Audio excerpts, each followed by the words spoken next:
So the idea of this webinar is to walk you through the product so you get to know better like the functionalities of Shield and what we've been building throughout the past 2 years, 2.5 years, more or less. And it's now primarily focused on single users, on creators, people who want to start actively creating content or are already creating content actively. The idea is that LinkedIn is this pond, like this very, very immense pond of opportunities. Most people are not creating content here, and because they're shy, they're scared of exposing themselves, and it's a huge opportunity for those few ones who are actually creating a little bit of posts and content. So we have the certain schedule, if you might call it that way. How do you call that? I already forgot. Agenda. Agenda, yes. So I miss lots of words. So why LinkedIn? The key metrics to track and why. Learn from your top posts, knowing your audience, and the best time to post using labels. And finally, we'll finish up with some questions and answers. So if in the meantime you have any questions, please throw them in the chat, and we'll try to answer them. And also, we promise that I'll talk a little bit about, and I'm absolutely not at all close to anything of a LinkedIn expert, but the only thing that I can claim is that I've been very consistent. I think it's this whole year, I've not posted for 18 days. That's it. I've posted every other day. So minus 18 days for the whole year till date. And that has taught me a lot. And we can talk a little bit about that. So if you have any questions, around that, please drop them in. Absolutely. I mean, I cannot say the same for myself. I haven't been as consistent as Pragya, but for sure, that's the best solution. I just post consistently. So don't listen to us. Listen to the data, right? We're working here with a ton of LinkedIn users. We have analyzed millions of LinkedIn posts. We have seen that there's a specific trend that repeats itself. There's no specific hacks. There's no like easy fixes. It's all about consistency and going over your content and analyzing it and really studying what works with your specific audience. It's worth highlighting that everyone has a very specific niche that they talk to. So some people have, I don't know, Brian has an audience from the States, perhaps. Pragya has a strong audience globally, but also in India. Myself, I have people in Colombia, I have people in Europe, and then Filippo, Italy, and also globally. So there's not like one size fits all, and that's why it's always important to just create content and see what works best and what doesn't with your audience. So the best thing you can do is set some goals, as Tony Robbins says it here. So it's the first step to turning the invisible into the visible. So right now, most people don't know what their KPIs are when it comes to content creation. Some people track views, other people track, I don't know, comments, engagement. It's like it's a free for all. But it must be interesting. It would be interesting if you, I don't know, does anybody in the audience, do you have a clear KPI of what metric is it that you're really tracking for your LinkedIn content? Is there something specific that you have? Because for me, I really track of course, I look at engagement because I always want my engagement number to either stay the same month over month or keep growing, which is very, very hard because the more you have start getting views and increase your audience, it becomes more difficult. But so Brian says that he tracks engagement as well. But I personally really like tracking views. And a lot of people completely say that, oh, views are a vanity metric. But yeah, we can talk about that more. Yeah, absolutely. So there's a reality, and it's that all of these engagements add up to something. So this is different from the early 2000s. Why? Because you're creating interactive audiences. So audiences back in the year 2000 were quite static. So you were sitting behind a TV screen and you had no way of communicating with the person who was providing the media that you were absorbing in that moment. Whilst now you can have this engagement, these conversations. So when you react, it's a way of implicitly communicating. It's a sub-communication that's been that you've earned thanks to the technology and thanks to social media. So a comment, of course, it's a more explicit way of communicating, or a share as well. But all of that engagement is very, very crucial because it means that your audience is active and it's not passive as it was many, many years ago. So as I say here, if you're building an interactive audience, you're building a tribe. And again, this is the year 2021. We don't know what that interactive audience is going to look like in, I don't know, 5, 10 years from now. Right now, the technology is providing likes, comments, shares, but who knows, with VR, with text analytics, with sentiment analysis, this is just the beginning of it.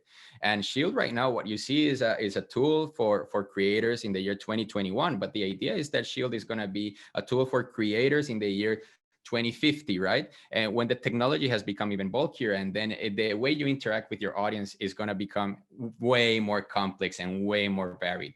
But enough said. I know that I like to chat a lot, and we're very passionate about this because we do it all day long. So I'm going to share my screen to show you the dashboard. So 1 second. So let's get started.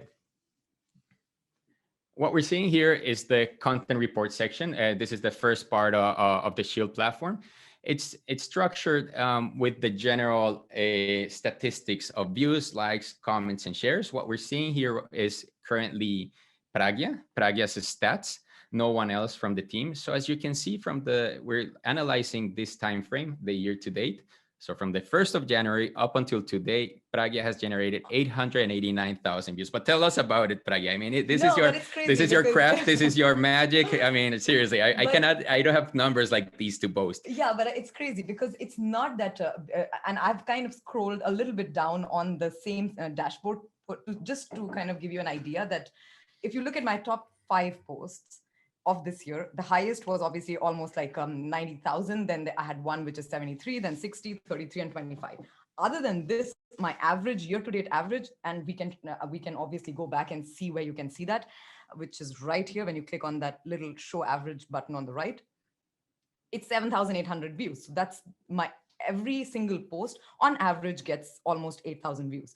But that obviously means that I get a lot of posts with 3,000 views, 2,000 views, etc. So what's been interesting is that almost 900,000 views that I got are not because of few viral posts or a lot of viral posts. It's just the small amounts of posts every single day that kind of keep adding up. So if you ever doubt that consistency doesn't give you big results, that's completely false, because consistency is the only thing that has given me a big result in that sense, at least big by my standard. So yeah.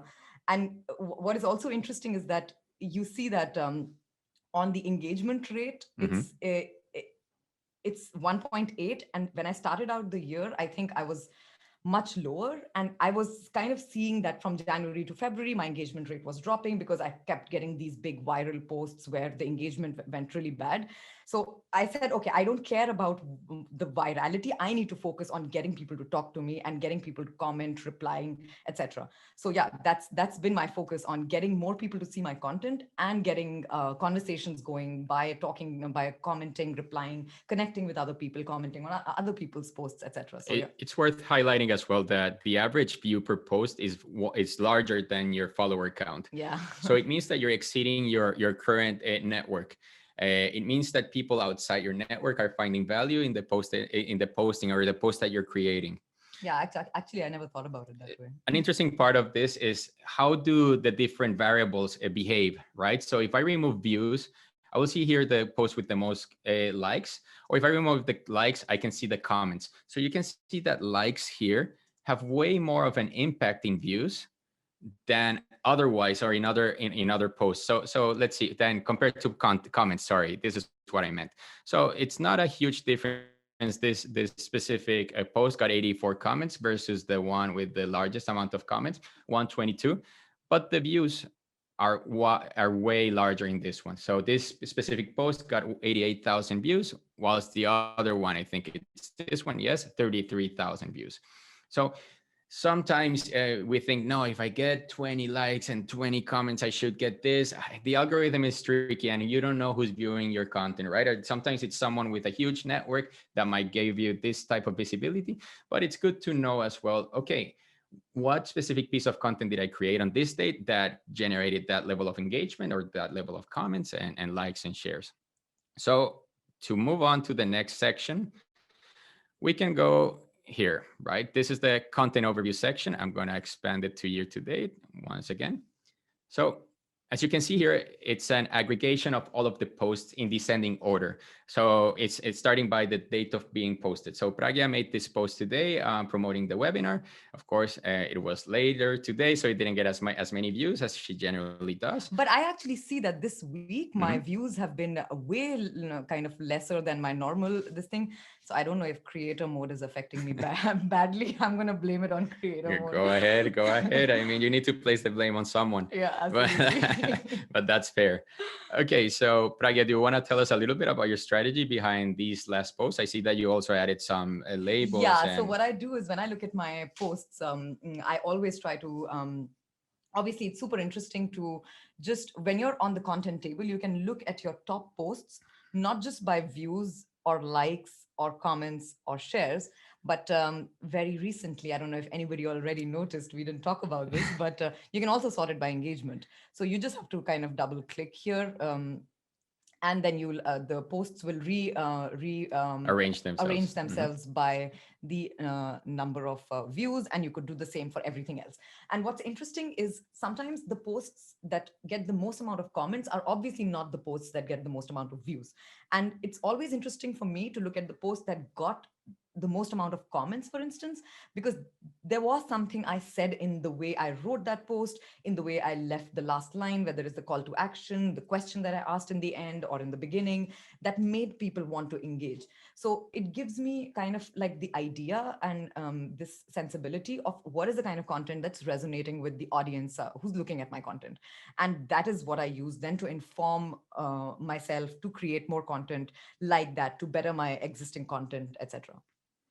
Amazing. So another part that's worth highlighting in this section is the search bar. So we're working for Shield, right? And we the idea is for us to mention the company name as much as possible to remain on top of mind of people within LinkedIn. So if I quickly search for the word Shield, and it's going to go back through all of the posts that Pragya made this current year, and it shows us that it has generated 286,000 views, and 48 of the posts in total that Pragya has created has included that specific keyword. We can see here in descending order again, the post that generated the most views that included the word shield. As you can see, she also labeled it.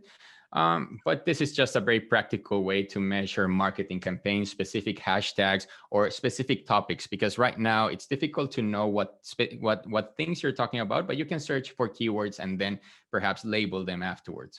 And it's also interesting because I talk a little bit, I talk obviously a lot about Shield. I talk about general content, copywriting, like storytelling, all of these kind of things.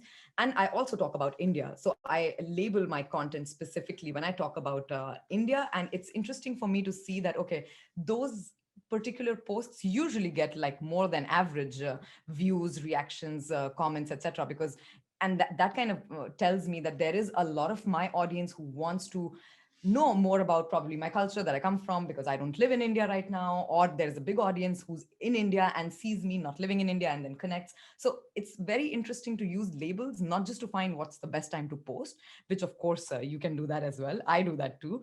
And but also to inform yourself about the kind of content topics that your audience enjoys. Amazing. So after doing the search for the specific keyword, which was shield, we looked at one of the posts. This was created by Pragya a few months back. Yeah. Do you remember this post? Yeah, I do. Okay. And what was your mindset when you started creating it? What was the idea when you executed this?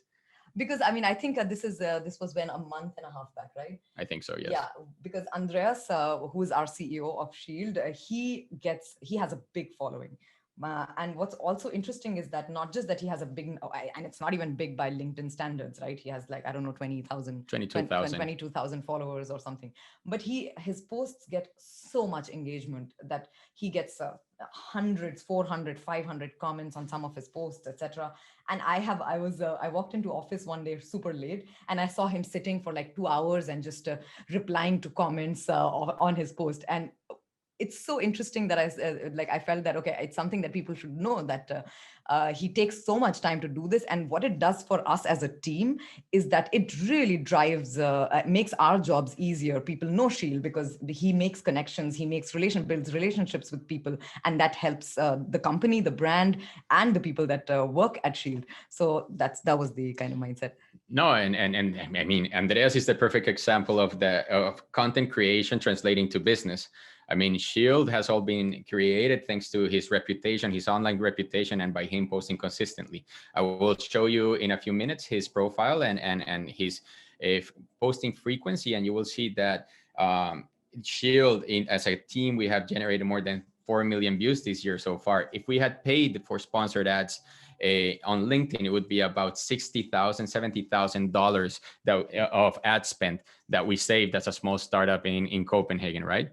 So going back to this specific post and the analysis of the post, we have this timeline. I know that Brian is probably more of an expert at it. I know he likes to look into this, yeah, but it's very interesting. Maybe we can also ask Brian to talk about how he looks at the timeline. Sure, let's do it. One second, I'll see here, Brian. I'm gonna unmute you. Yeah. There you go. So yeah. So go ahead, Brian. No, I mean, I think it's probably how a lot of people do it. I think one thing people may not realize too, after a few days, that timeline at the bottom is actually manageable, which I think a lot of people, I realize, like go right past that and don't realize that there's that slider bar that you got right there, which could be really helpful because after 4 or 5 days, you can really miss if you wanted to go back and look at your speed views or things like that. And so the first thing I do is I deselect everything but views and speed views. That's number one. And then what I'm looking for a lot of times is to see, how did that post jump off? So in this case, it's the yellow part of the graph. What time of day was that? I want to see basically what those first 3 hours look like. So for instance, I just had a client the other day who posted at 4 a.m. And what you actually saw in that yellow graph was that it was really slow. It was really like shallow or not steep, I guess, right? Yep. Till about 9 o'clock. And then it picked up. Then he had another post that he shouldn't have, but he put on top of it at 9 o'clock, and you could actually watch the speed views drop back off. So what should he have done? Picked one of the two and posted at 9 o'clock, and he wouldn't have lost the potency of the first one, right? Mm-hmm. So speed views and views can tell you a lot, and then you can also watch the intersections of those two graphs, your increase in views. And in this particular case, now it actually climbed back up, so there's probably a good reason why after however many hours it turned north again, right, and then went up.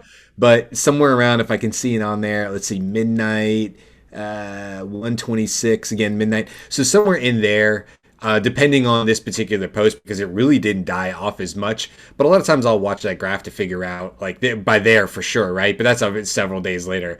But usually within 3, 4, 6, 12 hours, something like that. If a post isn't performing and it's starting to flatline, it can also be a great indicator of when it's okay to post a second time that day, where you're not grabbing from the viewership of the first post and kind of sitting on top of it and crushing it, right? So I use it for all those things. But views and speed views is the first thing I do. Then if I want to end slide the drag bar in case it's been a few days and I want to go back and look at a view similar to what you have right now versus something that's several days and squashed, right? So it's not gonna be the same kind of graph.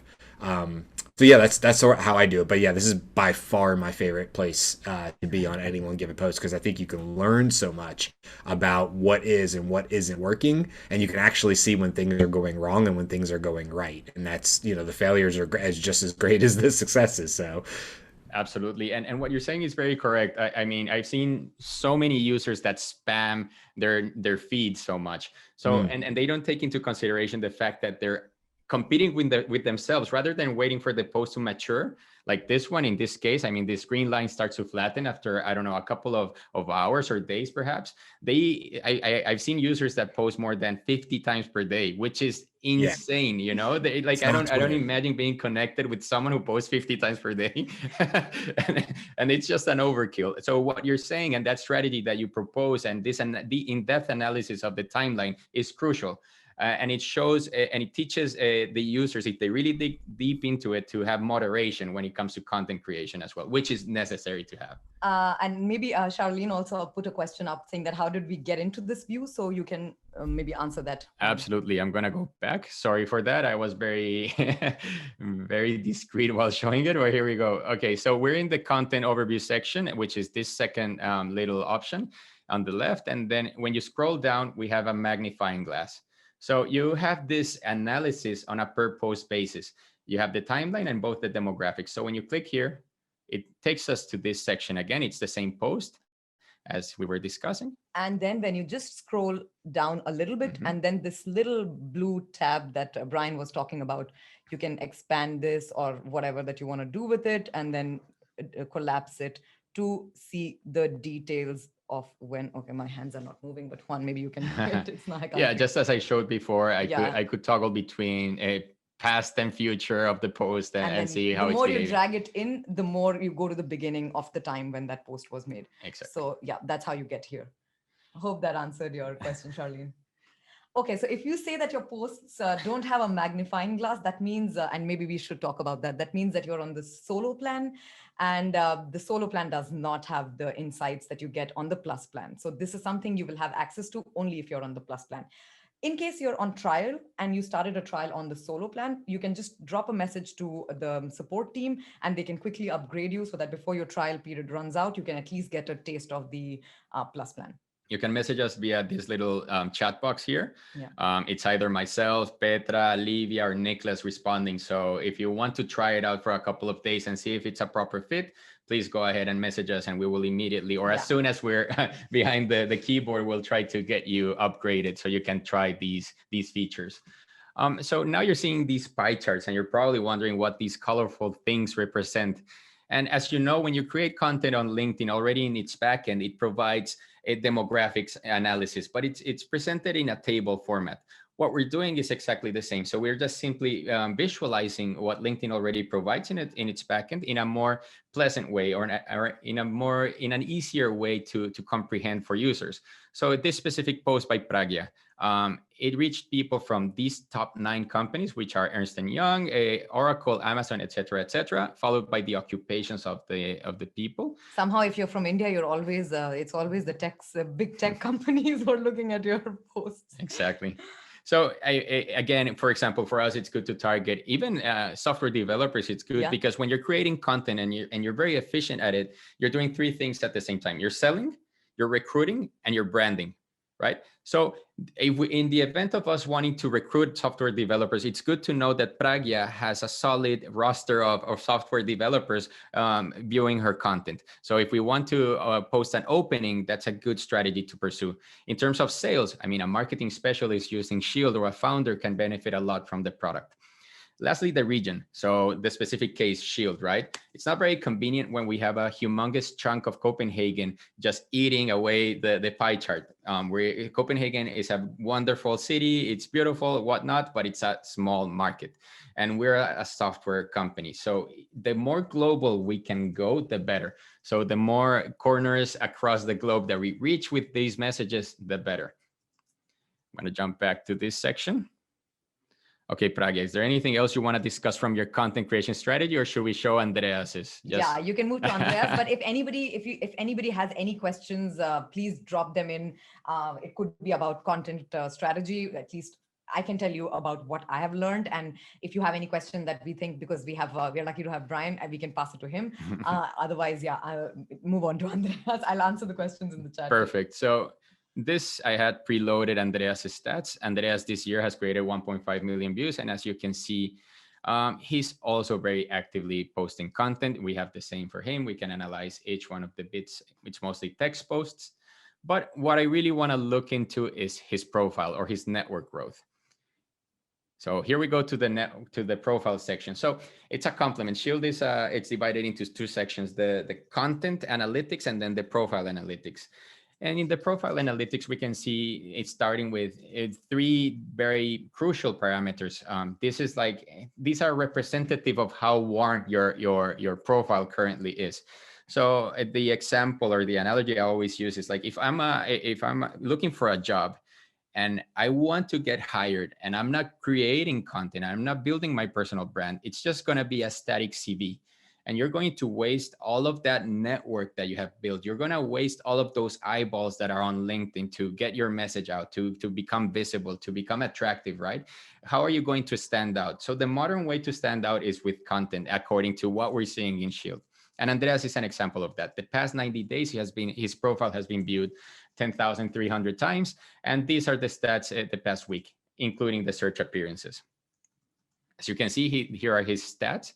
He has 11,000 connections and 22,674 followers. And what I really love to show is this part. So from December 12th, 2019, up until June or today, basically, we can see that Andreas has generated close to 3 million views. But how does that look like? We see that at the end of 2019, he wasn't creating content as consistently, but he decided to take it quite seriously at the beginning of 2020. And he just started posting content. And we see here that the consistency, he has a small gap here, but still the consistency has paid off.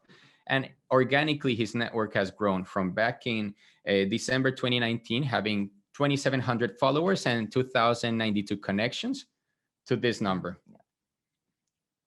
to 11,000 connections and 22,000 followers. Can I show something? Absolutely. So what I really love is the fact that when you're consistent, you suddenly see this, the follower and the following, the follower and connections graph, it just splits and your followers start taking off. And that's super interesting because it, in some way, the more followers you gain, you can also see that little bump on profile views. So if you open that up, and I actually, maybe whenever we are out of this, we can also go to mine, because it's a very interesting bump that I got with one post that went viral. And suddenly I started getting way more profile views, and then somehow it stayed there. So it's interesting that you get to get these learnings, and then you realize that, okay, maybe when polls are, suddenly you see that polls are getting you a lot of views, but I don't care about views, and etc. And then you realize that, okay, actually that those views on a post also translate into profile views. That means people are checking you out, looking at your profile, and then ready to consume more content that you create. So as you can see here, there's a direct correlation between the posts that went viral back in March. He had 3 sets of posts that reached more than 100,000 views. Yeah. And his profile views, they went from 6,000 profile views all the way to 10,000. I mean, those numbers are humongous. I think my personal profile views are super, they're a disgrace. I have like 500 profile views. And I won't even ask Nicholas, because Nicholas is one of those that he's just static. He's not posting content. He's part of the team. That's why I'm bullying him right now. But I'm going to jump into Pragya so you can see here. Before we do, we have like 3 questions. Okay, go ahead, please. That I've parked. So David is asking, and I'm not going to answer, I'll let you answer.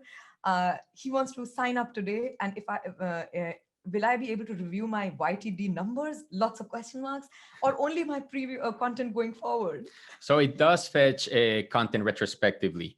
The sooner you sign up, the better. Why? Because LinkedIn starts deleting the metrics for posts after 179 days.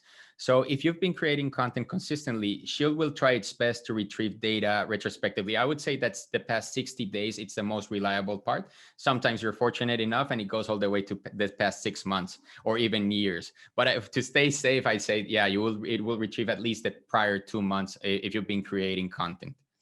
Okay, the next question we have was Satyam. He asked earlier. Okay, he said something about, okay, I can't find the exact question, but from what I remember, I paraphrased that. He said that we were showing audience demographics, and he said that how do you actually target specific companies, because he saw Accenture, blah, blah, blah. So what my answer would be, I'm not actually specifically targeting those companies, but now that I know that that's because those are the companies that are kind of comprised by my audience, the places where my audience works. But now that I know this, and let's say if I want to target, I don't know, give me the name of a company, Apple, let's say. And what I would do once I know that I want to target a specific company, I'll go and start engaging with content that somebody from that company creates. And then once my name starts coming up regularly, I'll start going and liking. If there's somebody else from Apple who comments on that person's post, then I'll make myself put my name in their face consistently. And then by the virtue of them engaging with my content, that company would start appearing here as well. So it's a very interesting way to see the companies that are eliminated and then try to actively do specific things to get them on and to measure whether you were able to do that with that tactic or not. Another way of doing so is Filippo's approach. So Filippo is he's a team member of ours, and he's very methodical when it comes to connecting to people. So he targets people working for a specific company and he sends connection requests. And then they are exposed to the content that he's creating as well. So there's two things that you can control on LinkedIn, basically. And it's the amount of connection requests that you send out and the amount of posts that you create. And if you can control that, then you can sort of aim towards where you want to reach in terms of your audience creation. Yeah.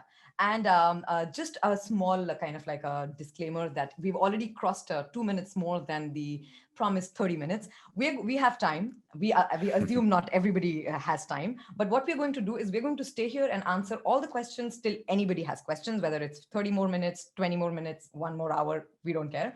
If anybody wants to leave, please go ahead and do that, because you're not going to miss anything, because we will send you a recording on Monday.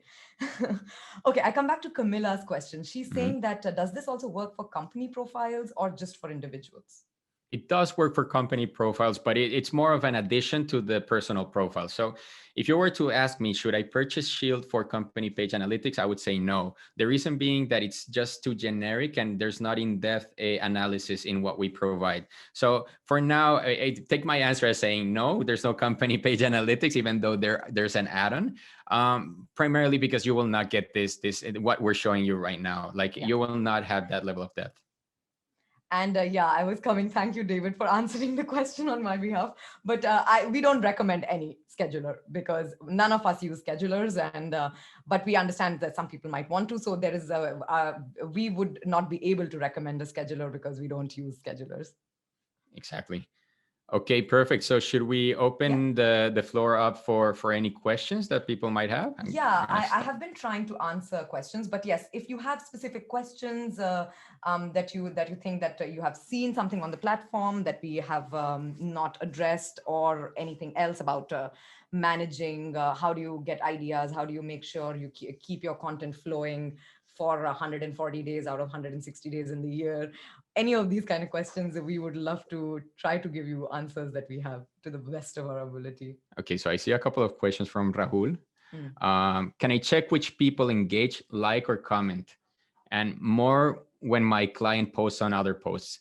So the answer is no. There's the primary reason being that we cannot track that is that GDPR and data privacy laws inhibit that. So sorry, they inhibit it. So we need to tread very carefully when it comes to tracking information. So for that reason, we only provide the metrics of the content that belongs to you and the data that belongs to each one of our users, not external people. There was another one that was, can I then extract a list of the users that engage the most with my client, that engage the most with your client? No, not right now. Perhaps in the future, we might be able to use that as a sort of a lead generator, but not right now. It's not a feature that's provided inside Shield. Okay, perfect. So, okay. We're going to come to first, we're going to try to answer Charlene's question, which is actually the question that, I don't know who, someone else asked, I think. Tamotsu asked. Okay, so he's saying that it's a tedious process to create tags, 10 a.m., 11 a.m., blah, blah, blah. Is there a standard list of tags? And is there an auto tag creation function? No, there isn't right now, but I will leave it at that there isn't, but right now. We're consistently developing other features and things in the backend that you're currently not seeing. We're just trying to first experiment with our user base before making any type of release. And maybe Pragya is implying something of the sort. Maybe I am as well, maybe I'm not, but a little bit of patience and you start seeing changes, hopefully. Okay. I see Brian getting very excited. I hope I'm not going red in my face, and at least I hope nobody can see it. Oh my God. But okay, so then we come to the next question. How can I use this as an agency for my clients? Awesome. Yeah, so actually there is, and Juan, I don't know if you want to just quickly show the agents, I don't know if, or maybe not, but yeah, you can talk about it.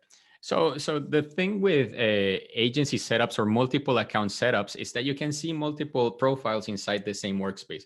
So we know that it's very time consuming to go inside and extract or retrieve all of the stats for individual posts. So if you're managing 10 client accounts, it's going to be a nightmare to go manually retrieve all of that content or all of those stats. And in addition, you're retrieving static data, whilst the data that you're seeing on LinkedIn is dynamic. So there's a post that Pragya made a week ago, and it's still going to have likes, comments, and shares that you're going to miss out on. Whilst what Shield provides is that transparency and that updated a possibility. And in addition, not only you as an advisor will have access to Shield, but also your customers. So we do provide that possibility. So for instance, like even it's not just about agencies. Let's say if you are really active on LinkedIn and there are 3 other people in your company who are, and you guys kind of say that, okay, we want to do an experiment and we want to see how this affects the brand awareness. Just by 3 people working. So you can all come in a single workspace and you can see each other's posts, stats, etc. You will have the top leaderboard with the top posts, so you can see who's actually winning. We do that a lot. So we have like monthly on our Slack, we say, okay, who won this month, who won last month. So for the first time, I beat Andreas to the top views on post. I'm very happy. And yeah, so it's super nice to have the whole team who's active into a single workspace, because that really motivates everybody. No, guys, and there's something that's true, and it's that LinkedIn is putting a lot of effort into content creators. Whether the content creator feature is working or not right now, it's irrelevant, because in the long run, they know that they need to become more of a conversational platform as well. So they already have very prominent figures inside LinkedIn, and strategically, it makes sense to promote content creation by individual users like Pragya, like myself, like Brian, like Petra, like all of us. And this is the moment to take advantage of that. I was talking, sorry for cutting you off, No, Pragya. go ahead. I think it was like last year with the chief branding officer of Gymshark, Noel Mack. I had a very brief conversation with him, super pleasant. And he told me, and in Gymshark, we're seeing right now LinkedIn as Facebook was back in 2008. So that says a lot, because a company like Gymshark is very aware of the reach that LinkedIn is currently having. And all of these conversations that I'm having with both companies, single users, all of the tons and tons of conversations are pointing in the same direction. So use your personal profiles. That's the best advice I can provide, and create content at least once per week to begin with, and then try to amp it up to 2 times, 3 times, and until you reach that sweet spot. And I'm sure that you're going to see the benefits. Okay, perfect. Thanks. I'm going to cut you off now. Go ahead. No, but I have a question, very interesting kind of a question that follows on the same line of thought, which is Amelie was asking that is in some way content, the creator mode affecting negatively, or how does it affect your content, etc. So I don't know, in the sense that it's too soon to start with. I would say that it's like saying that, I started posting on LinkedIn. I posted 3 times, and you know what? LinkedIn doesn't work. So it's super early days for content and for the creator mode. I have it, and I don't know why I got it, and I've been using it. I don't care if I say that, last week my views were down. Doesn't matter, because if my views were down, it's fine, but I'm still getting the same amount of 100 plus reactions on every post. I get comments, I speak to people. I'm going to monitor it for a while, 1 month, 2 months, and then see, because it's too soon to be able to make any kind of really logical data-driven answer to say it works or it doesn't work. Oh, that was a long answer. There's also cyclicity to take into consideration. So there's people that are going into summer break, and that definitely affects the platform activity. So it's difficult to say if creator mode is working or not right now. And I would be foolish to say it's bad for you or it's good for you, because I would require a lot of analysis to actually know. And there's so many variables that it's tricky to say. I think that from a profile perspective, I think this is just a guess. LinkedIn will put more effort into promoting hashtags. So, and I know that creator mode allows you to highlight those specific hashtags regarding or connected to the topics that you're going to talk about the most. And I think there's Andy Foot, Foote. He talks a lot about hashtags, and he's been like saying it for months that, oh, make your own hashtag, you know it's coming, etc. So yeah, there's a lot of people who are very focused on hashtags, and it's super interesting because if you're using specific hashtags, you could do the same what Juan was showing us earlier on the search function, search bar. You just go hashtag whatever, and then you're going to get aggregated numbers for that hashtag. So it's also easy to track and measure those hashtags on Shield. I get a question here from Nidhi saying that I just started with Shield. Could you please suggest how I can move ahead to make the best of the tool? Okay, so if you just started, I'm sure you're getting tons of, not tons, but some emails every day in the onboarding time from me and from Andreas. Go through those emails because I wrote them with a lot of love. And I try to imagine myself back when I started at Shield that, okay, what would have helped me? And we put a lot of links, a lot of educational resources. And just like a small sneak preview, there's going to be some really nice video resources coming up super, super soon, where you will actually get kind of like a welcome day one at Shield. What should you look at? Those kind of things that we'll be releasing. So keep an eye on our LinkedIn, the company page on LinkedIn, because we talk a lot about things that we do there. And also me, Andreas, Juan, just like stay connected with us and you'll hear about it. Awesome. So I think that we're reaching the end of this webinar, unless you have something else you want to discuss. Kind of a suggestion. Can there be additional analytics for LinkedIn Live on Shield? Oh my God, I really don't know, because as you know, this is like, it seems very simple, but there's so many data points and it's very complex what's being done here. Yeah. So I really don't know if LinkedIn is actually tracking any of that. So to start with, we would require LinkedIn to already track the engagement, the analytics of LinkedIn Live. If that exists, we might be able to perform it. But right now, I have no clue, to be honest. Perfect. And Brian says hashtags really help you.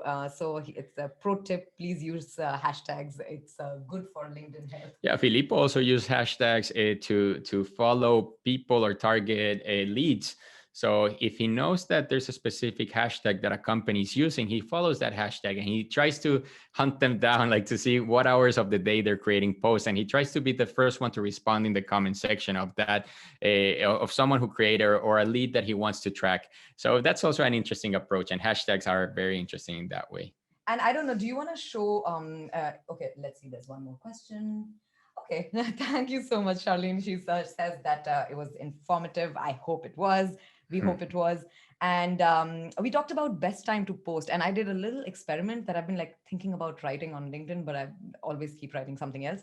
And maybe we can share, I can share my screen. Go ahead, please. And is it here? Yeah, perfect. We'll go to the... Yes. And I can actually talk a little bit about this experiment that I did just a while ago.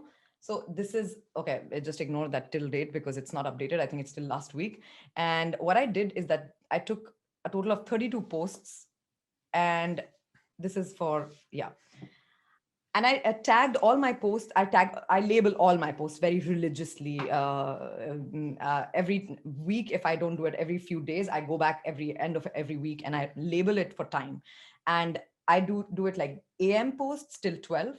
Then after 12 till 5 p.m. and then from 6 p.m. after 5 p.m. till midnight, because I'm not posting after midnight. But I sorted them in three buckets. And then what you see here on top right, you see this little show averages. I have clicked it on to actually see the average. And this is 8,275. So my average, which we showed in the beginning of the session, was 7,700 is my year-to-date average for all of my content. For my posts in the morning, it's 8,275 views and higher, 100 likes, 29 comments. Then you move to PM, it's 7,000 you see. So it's kind of hovering slightly under the YTD averages and kind of like 94, 33 comments. And then when you go in the evening after 5 p.m., you suddenly see dropping from 5,300 to 6,828. Now, of course, we can say that it could be attributed to the fact that maybe I'm not writing good content in the evenings, but at the end of the day, it's the same me. So I don't know how much discrepancy can there be in that front, but it's super interesting to be able to do this, not just with time, but with your topic, with any other thing that you want to track, if it's let's say if you're talking about weekdays, or you're talking about weekends versus weekdays, or you're talking about timing or topic or whatever that you're talking about, you can label and then do the same exercise, bundle them up, and then click, you see everything together, and then when you click average, you can see averages, and then you can compare the different things that you're talking about. And it makes a lot of sense, because in the end, most of your, or there's a large quantity of your followers who are from India. Yeah. And India is a couple of hours earlier than After.